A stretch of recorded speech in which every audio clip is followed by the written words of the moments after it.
ভগবান বিরসা মুন্ডার 150তম জয়ন্তী। সেই উপলক্ষে আজ থেকে প্রায় 3-4 বছর আগে মাননীয় প্রধানমন্ত্রী এই দিনটিকে জনজাতীয় গৌরব দিবস হিসেবে ঘোষণা করেছিলেন।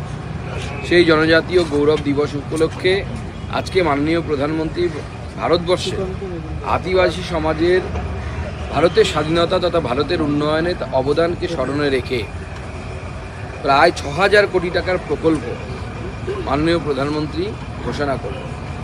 মাননীয় প্রধানমন্ত্রী এর আগে পিএম জনমন যোজনা ঘোষণা করেছিলেন, যে পিএম জনমন যোজনাতে যারা ভালনারেবল গ্রুপ অর্থাৎ এসটি সমাজের মধ্যেও যারা আরও বেশি ছোট সমাজ, অর্থাৎ ছোট বলতে সাইজ, যাদের পপুলেশন খুব কম, যেমন ধরুন উত্তরবঙ্গের টোটো থেকে শুরু করে শবর থেকে